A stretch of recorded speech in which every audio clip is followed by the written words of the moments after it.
اس لمحے میں جیو، اس لمحے کو اپنے اندر سمو لو۔ کیا کبھی اس نے ہم سے فجر کے وقت ظہر کی نماز مانگی یا ظہر کے وقت عصر کی نماز مانگی؟ نہیں۔ گناہوں سے بچ کر جیو، عذابوں سے بچ کر جیو، ایک دوسرے کو خوش کر کے جیو۔ الف لام میم محمد این علی۔ اعوذ باللہ من الشیطان الرجیم، بسم اللہ الرحمن الرحیم۔ ہم اور آپ انسان ہیں، ہمیں اپنے انسان ہونے پر فخر بھی ہے، لیکن کیا آپ نے کبھی غور کیا کہ انسان کہتے کسے ہیں؟ کیا انسان گوشت پوشت ان ہاتھ پاؤں ناک کان اور ظاہری ڈھانچے کا نام ہے؟ کیا انسان کا لفظ صرف ہمارے ظاہری جسم اور اعضاء و اجوار کے لیے واضح ہوا ہے؟ آپ غور کریں گے تو ان سوالات کا جواب آپ کو نفی میں ملے گا، اس لیے کہ واقعات اس کی تردید کرتے ہیں۔ اس بات کو ذہن نشین کرنے کے لیے ایک مثال پر غور کیجیے۔ جیسا کہ نوید ایک انسان ہے، اپنی زندگی میں وہ اپنے مال دولت اور زمین و جائیداد کا مالک ہے، اپنی بیوی کا شوہر ہے، اپنے دفتر کا افسر ہے، اپنے ماتحتوں پر اس کا حکم چلتا ہے۔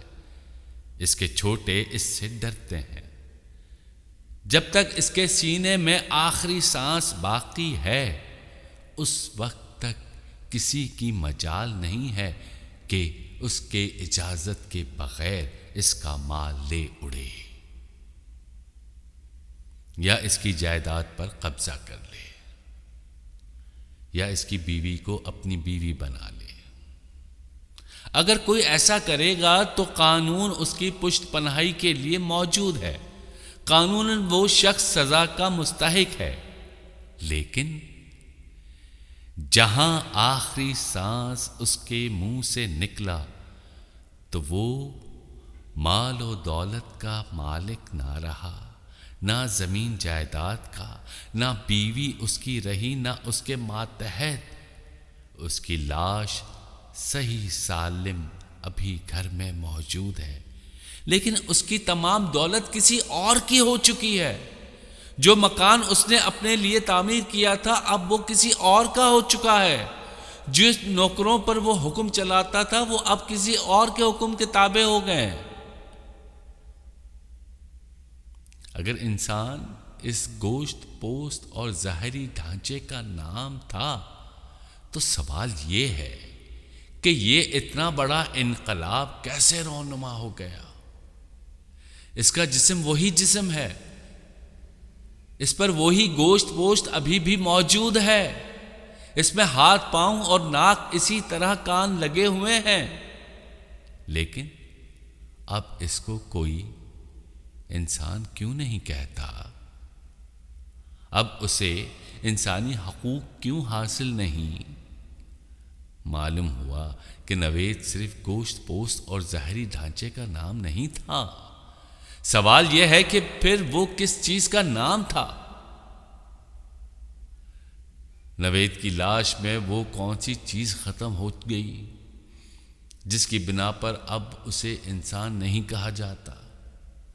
ذرا غور کریں گے تو معلوم ہوگا کہ نوید کی لاش میں اور تمام چیزیں موجود ہیں، صرف ایک چیز کی کمی ہے اور وہ ہے روح۔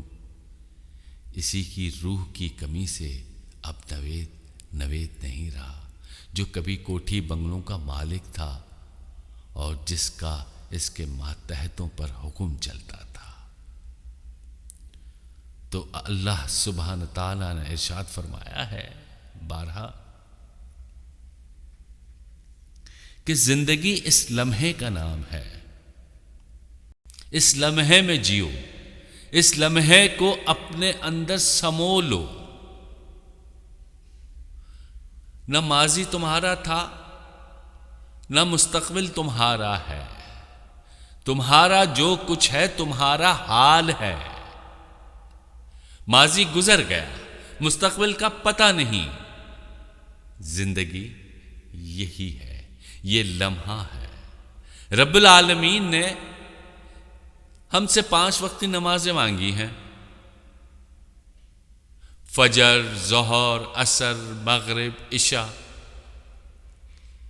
کیا کبھی اس نے ہم سے فجر کے وقت ظہر کی نماز مانگی یا ظہر کے وقت عصر کی نماز مانگی؟ نہیں۔ ہر چیز کا ایک وقت مقرر ہے، جس وقت وہ چیز ہونی ہے وہ اسی وقت ہوگی، وہ اس لمحے میں ہوگی، اس لمحے میں جینا چاہیے۔ تو پھر ہم کل کی کیوں فکر کر رہے ہیں؟ اس ماضی کے بارے میں کیوں سوچ رہے ہیں؟ جس نے کبھی آنا نہیں ہے، وہ گزر گیا، وہ ختم ہو گیا۔ مستقبل کا پتہ نہیں ہے، یہ حال ہے۔ اسی حال میں رہو، اسی میں خوش رہو، یہی زندگی ہے۔ اس حال کو جیو، بھرپور طریقے سے جیو، گناہوں سے بچ کر جیو، عذابوں سے بچ کر جیو، ایک دوسرے کو خوش کر کے جیو، ایک دوسرے کے دکھ درد کو بانٹ کر جیو۔ جیو، اس حال میں جیو۔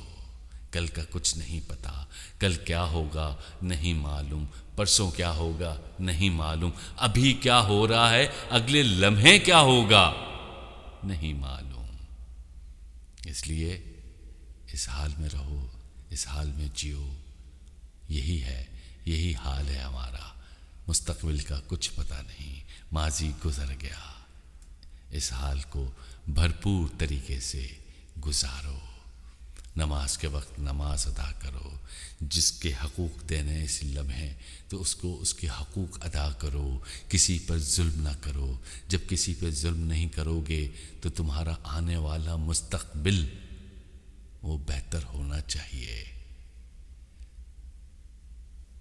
تو ہم سے گزارش کریں گے کہ اس حال میں رہو، اس حال میں جیو، کل کا کچھ نہیں پتا۔ جزاک اللہ۔ الف لام میم محمد این علی، الف لام میم محمد این علی۔